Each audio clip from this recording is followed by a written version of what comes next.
Hi மக்களே, எல்லோரும் எப்படி இருக்கீங்க? நான் நல்லா இருக்கேன். இப்போ தான் டயாலிஸ் முடிச்சுட்டு வந்தேன் மக்களே. அவங்கக்கிட்ட ஒரு நியூஸு சொல்லலான்னு தான் நான் வீடியோ போட்டிருக்கேன். என்னென்னா இன்றைக்கி டயாலிஸ் பண்ணும்போது என் பக்கத்தில் உள்ள பேஷண்ட்டு ஒரு அக்கா, அவங்களுக்கு 37 வயசு ஆகுது. அவங்க 12 வருஷமாக டயாலிஸ் பண்ணுறாங்களாம். 25 வயசுலலாம் கிட்னி ஃபெயிலியர் ஆகிடுச்சு போல். எப்படிக்கா அவங்களுக்கு ஆச்சுன்னு கேட்டதுக்கு அந்த அக்கா சொன்னாங்க, நான் 7 மாதம் ப்ரெக்னன்சியாக இருக்கும்போது பிபியும் உப்பும் தாம்மா அதிகமாக இருந்துச்சு. அது ஹையாகி கண்ட்ரோலே பண்ண முடியாமல் பிள்ளை வயிற்றில் இருக்கும்போதே இறந்து அபார்ஷன் ஆயிடுச்சு. அதுக்கப்புறம் அந்த இதுலேயே எனக்கு கிட்னியும் ஃபெயிலியர் ஆகிடுச்சு. நான் 12 வருஷமாக டயாலிஸ் பண்ணுறேன் அப்படின்னாங்க.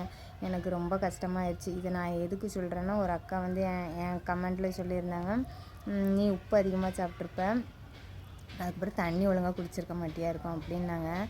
தண்ணி அது மெயின் ரீசன் தான். தண்ணி குடிக்காமே கிட்னி போகும். ஆனால் இப்படியும் கிட்னி போகுதுன்னு எனக்கு இன்றைக்கி தான் தெரியுங்க. அதுவும் ஒரு சிஸ்டர் கமெண்ட் பண்ணியிருந்தாங்க, எனக்கு டெலிவரி ஆனதுக்கப்புறம் பிபி ஆகி கிட்னி போய் இப்போ டயாலிஸ் பண்ணி கிரியேட்டின் 2லேயே எவ்வளோ இருக்குதுன்னு சொல்லி போட்டிருந்தாங்க. எனக்கு அதுவே ஆச்சரியமாக இருந்துச்சு. இப்போ அந்த அக்கா டயாலிஸ் வாரத்தில் 2 நாள் பண்ணுறது ரொம்ப ஆச்சரியமாக இருக்குது. ஏன்னா அந்த அக்கா குழந்தை எவ்வளோ ஆசையாக மாதமாயிருப்பாங்க, குழந்தையும் போய் உடம்பையும் பாதிச்சுட்டு பாருங்கள். இந்த பிபியும் இந்த உப்புனாலையுமே. அதனால் எனக்கு உடனே என் தம்பி ஞாபகம் தான் வந்துச்சு. நான் 7th படிக்கும்போது எங்கள் அம்மா ப்ரெக்னெண்ட்டாக இருந்தாங்க. அப்போ எல்லாருமே ஊருக்குள்ளே சொல்லுவாங்க, இந்த வாட்டி உனக்கு தம்பி தான் பிறக்க போகுது அப்படி இப்படின்னு சொல்லுவாங்க. நானும் சந்தோஷமாக, ஏன்னா ஒரே ஊருக்குள்ளே நிறைய ஃப்ரெண்டு இருப்போமா, ஸ்கூலுக்கு நடந்து போகும்போது ஒவ்வொருத்தங்க வீட்டிலையா போய் பிக்கப் பண்ணிவிட்டு அதுக்கப்புறம் 1.5 மணி நேரம் காட்டு வழியாக நடந்து போகணும் ஸ்கூலுக்கு. அப்படி நடந்து போவோமா. அப்போ என் ஃப்ரெண்டோட அம்மாலாம் சொல்லுவாங்க, இந்த வாட்டி உனக்கு தம்பி தான் பிறக்க போகுது அப்படின்னு சொல்லுவாங்களா. நானும் ரொம்ப சந்தோஷமாக அப்படி ஸ்கூலுக்கு போவேன். அப்போ போகும்போது எங்கள் அம்மாவுக்கும் டெலிவரி நாள் வந்துருச்சு. எங்கள் அம்மா வலி வந்திருக்கும் போல், ஹெவியாக வரட்டுன்னு வீட்டிலே இருந்துட்டு அதுக்கப்புறம் டெலிவரிக்கு போயிருக்காங்க. நாங்களும் ஸ்கூலுக்கெல்லாம் போயிட்டு சாயங்காலம் கரெக்டாக 4 மணிக்கு வரும்போது சொன்னாங்க, உனக்கு தம்பி பிறந்திருக்கான் அப்படின்ட்டு. நானும் உடனே காலண்டரில் போய் பார்த்தா காதலர் தினம்னு இருந்துச்சு. அதுக்கப்புறம் நான் அதை நோட் பண்ணி வச்சுட்டு என் ஃப்ரெண்டுக்கிட்டலாம் போய் சொல்கிறேன், என் தம்பியும் ஏதோ ஒரு விசேஷ நாளில் தான் பிறந்திருக்கான். அப்போல்லாம் எனக்கு காதலர் தினம்லாம் என்னன்னு தெரியாது. நான் 7th தான் படித்தேன். எங்கள் ஊர்லலாம் கேர்ள்ஸுக்கிட்ட பேசவே மாட்டாங்க, கிராமம் அப்படி இருந்துச்சு. இப்போ உள்ள பிள்ளைங்களுக்கு எல்லாமே தெரியும். அப்போ தான் இருக்கிறது எல்லாம் 10th வரை கும்பிட்டையாக தான் இருந்துச்சு. 19 கிட்ஸை சொல்கிறேன். அப்படி இருக்கும்போது என் தம்பியும் ஒரு நல்ல நாளில் தான் பிறந்திருக்கான், காதலர் தினத்தில். என் தம்பியும் காதலர் தினத்தில் பிறந்திருக்கான்ட்டு நான் என் ஃப்ரெண்டுக்கிட்டலாம் போய் சொல்லி விளையாடிட்டு வாங்கிட்டு கரெக்டாக ஒரு 5:30 போல் வீட்டுக்கு வந்தேன். 5:30 6 மணிக்கு போல் வீட்டுக்கு வந்தேன்னா, உன் தம்பி இறந்துட்டான்னு சொல்கிறாங்க. எனக்குலாம் எப்படி தம்பி, இப்போ தானே 4 மணிக்கு தானே பிறந்திருக்கான், பையன் பிறந்திருக்கான், தம்பி பிறந்திருக்கான்னு சொன்னீங்க, அதுக்குள்ளே இறந்து போயிட்டானா அப்படின்ட்டு ரொம்ப ஆகிப்போச்சு. அதுக்கப்புறம் நான் எதுவுமே பேசவே இல்லை. அதுக்கப்புறம் ஒரு 7:30 போல் என் தம்பியை கொண்டு வந்தாங்க.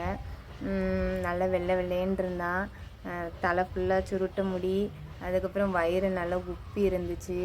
அந்த வயிற்றுக்குள்ளே இருக்கிற பச்சை நரம்பெல்லாம் அப்படியே தெரிஞ்சிச்சு. அதுக்கப்புறம் கையில் முடியெல்லாம் சின்ன சின்ன முடியாக நிறைய இருந்துச்சு. அதை எந்த பக்கம் இப்படி திருப்பினாலும் அது அந்த சைடு திரும்பிச்சு. எனக்கு என்ன இப்படி ஆசை காட்டிட்டு மோசம் பண்ணுற மாதிரி. அப்போ தான் 1 மணி நேரம் கூட அந்த ஆசை நிலச்சி நிற்கலை, உடனே இறந்துட்டான்னு வந்துச்சு. ஏன்னா அவன் எங்கள் அம்மா லேட்டாக போனதுனால வயிற்றுக்குள்ளேயே தண்ணியை குடித்து இறந்து போயிட்டான் போல். அப்பவும் பெரிய ஆஸ்பத்திரிக்கு கொண்டு போகலான்னு சொல்கிறபோது யாருமே கூட்டு போகிறதுக்கு யாரும் இல்லையோ, இல்லைன்னா லேட் ஆகிடுச்சு என்னது தெரியல, அதுக்குள்ளே இறந்துட்டாங்க. எனக்கு அப்படி புக்குன்னு போயிடுச்சு. ஏன்னா 3 பொம்பளை பிள்ளைங்களுக்கு அப்புறம் எங்கள் அம்மா நிலைமை நினச்சி பாருங்கள். 3 பொம்பளை பிள்ளைங்களுக்கு அப்புறம் ஒரு ஆம்பளை போய் பிறந்திருக்கான். அதுவும் ஒரு கேர்லெஸ்ஸால், ஒரு சின்ன கேர்லெஸ்ஸால் இறந்து போயிட்டான். அதுக்கப்புறம் அதான் நைட்டு கொண்டு வந்தாங்க. அப்படி தொட்டு பார்த்தேன். 3 தொடு தான் தொட்டேன். தலையும் தொட்டேன், வயிற்றையும் தொட்டேன், கையும் தொட்டு பார்த்தேன். உடனே கொண்டு போய் எங்கள் ஆச்சி கல்லறை பின்னாடியே இருக்குதா, வீட்டுக்கு பின்னாடியே, அது பக்கத்தில் போய் புதைச்சிட்டாங்க. அதுக்கப்புறம் எங்கள் அம்மா ஒரு நாள் கழித்து 2 நாள் கழித்து வீட்டுக்கு வந்துட்டாங்க. அதுக்கப்புறம் நான் என் ஃப்ரெண்டு வீட்டுக்கு யார் வீட்டுக்குமே போகவும் இல்லை. நானே தனியாக 1.5 கிலோமீட்ரு அந்த காட்டுக்குள்ளோடி நடந்து ஸ்கூலுக்கு போயிடுவேன். ஏன்னா போனாலே உடனே எல்லோரும் கேட்பாங்க, தம்பி இறந்துட்டானா, கவலைப்படாத, அடுத்தது அந்த எசிக்கம்மை எங்கள் ஆச்சி வந்து எசிக்கம்மனுக்கு பூஜை செய்வாங்களா, அதனால் அந்த எசிக்கம்மை இருக்குதுல்ல 8 நாள் இன்னொரு பையனை கொடுப்பாங்க அப்படி இப்படின்னு எல்லாரும் ஆறுதல் சொல்லுவாங்களா, அது எனக்கு பிடிக்காது. உடனே நான் வந்து யார் ஃப்ரெண்டு வீட்டுக்கே போகலை. அதுக்கு முன்னாடி ஃப்ரெண்டு வீட்டுக்கு போய் எல்லாரும் ஆம்பளை பையன் சொல்லி லாஸ்ட்டில் பையனை இறந்து அதனால் ஃப்ரெண்டு வீட்டுக்கு யார் வீட்டுக்கும் போகாமல் நானே ஸ்கூலுக்கு நடந்து போயிடுவேன். அப்புறம் எங்கள் அம்மா 1 வாரம் வாட்ச் பண்ணேன். எங்கள் அம்மா எப்போதுமே எங்கள் ஆச்சி சுடு தண்ணி போட்டு குளிக்கிறது கொடுப்பாங்க. குளிச்சுட்டுலாம் வரும்போது அப்படி கண்ணெல்லாம் கலங்கி போய் தான் இருக்கும். எங்கள் அம்மா எங்கள் முன்னாடி ஒரு நாள் அழுததும் கிடையாது. அதுக்கப்புறம் ரெகுலரில் வாழ்க்கைக்கு வந்தாலுமே எங்கள் அம்மா கண்ணை பார்க்கும்போது எப்போதுமே கலங்கி போய் தான் இருக்கும். ஏன்னா யாரால் தான் ஏற்றுக்க முடியும். ரொம்ப ஆசை, ஒரு சின்ன கேர்லெஸ்ஸால் போயிடுச்சு பாருங்கள். அதான் வலி வந்த உடனே ஹாஸ்பிட்டல் போயிருங்க. எங்கள் அம்மா நல்லா வலி வரட்டுன்னு வச்சு லாஸ்ட்டில் அந்த பையன் வயிற்றுக்குள்ளேயே தண்ணியை குடித்து இறந்து போயிட்டான்.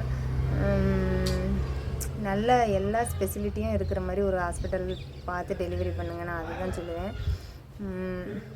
அது வந்து எங்களுக்கு ரொம்ப கஷ்டமாகவே இருந்துச்சு. எங்கள் அம்மா கண்ணெல்லாம் கலங்கியிருக்கும், ஆனால் வெளியே காட்டிக்கிட மாட்டாங்க. அப்புறம் ஒரு வாரத்தில் அவங்களே பீடி சுற்ற ஆரம்பிச்சிட்டாங்க. எங்கள் ஊரில் பீடி சுற்றுறது தான் தொழிலாக, பீடி சுற்றி இது பண்ண ஆரம்பிச்சிட்டாங்க. ஆனால் எப்போதுமே எங்கள் அம்மாட்ட கேட்டாலுமே ஃபீல் பண்ணுவாங்க. அதனால் நான் அதை பற்றி பேசுகிறதே கிடையாது. இப்போ நான் வந்து ஒவ்வொரு லவர்ஸ் டே அன்றைக்கும் என் தம்பியை நினச்சி பார்ப்பேன். இது இத்தனாவது பிறந்த நாள், இப்போ எப்படி இருப்பான் அப்படின்னு. ஏன்னா அதே வருஷத்தில் எங்கள் அத்தைக்கும் குழந்தை பிறந்துச்சு, எங்கள் சித்திக்கும் குழந்தை பிறந்துச்சு.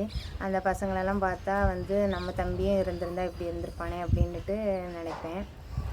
அப்படி தாங்க. அதனால் அந்த அக்கா சொல்லும் போது எனக்கு என் தம்பி ஞாபகம் தான் வந்துச்சு. அவன் 1 மாதம் இருந்தானோ, ஒரு மணி நேரம் இருந்தானோ, எப்படினாலும் அவன் எனக்கு தம்பி தானுங்க. 10 மாதம் எவ்வளோ ஆசையோடு இருந்திருப்போம், தம்பி வருவான், தம்பியோ எந்த பிள்ளை வந்தாலுமே எவ்வளோ கனவோடு இருந்திருப்போம். ஆனால் வந்து இறந்துட்டான் பார்த்திங்களா, ஒரு சின்ன கேர்லெஸ்ஸால். அதனால் ரொம்ப கஷ்டமாக இருக்கும்.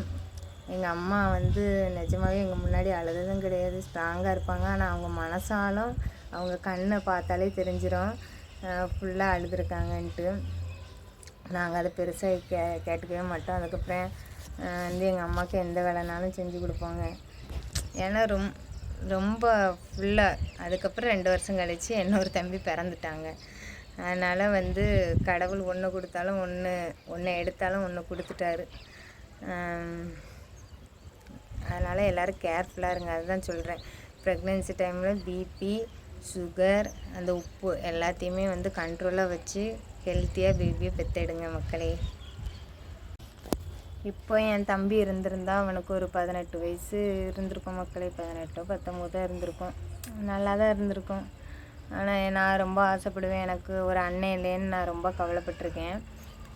அதுக்கப்புறம் சரி நமக்கு தம்பியாச்சும் இருக்கும் அப்படின்ட்டு.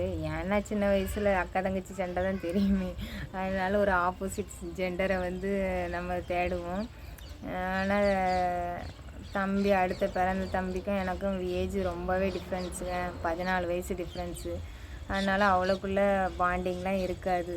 பாண்டிங்னால் ஒரு சண்டை போடுற அந்த பாண்டிங்லாம் இருக்காது. நான் மெச்சூர்டாக இருப்பேன், அவன் குழந்தைத்தனமாக இருப்பான், அப்படி தான் இருக்கும். ஆனால் அந்த ரொம்ப மிஸ் பண்ணுறேங்க. நானும் வருஷம் நினச்சி பார்ப்பேன். ஆனால் எங்கள் அம்மாட்ட அந்த நாளெல்லாம் கேட்டுக்கிட மாட்டேன். பிப்ரவரி 14 என் தம்பி பிறந்த நாள். நான் எல்லா பிப்ரவரி 14 நான் நினச்சி பார்ப்பேன், இப்போ இருந்திருந்தா இவ்வளோ பெருசாக இருந்திருப்பான் அப்படின்ட்டு. எல்லாம் ஒரு சின்ன கேர்லெஸ்ஸால் நம்மளை விட்டு போயிடுறாங்க மக்களே.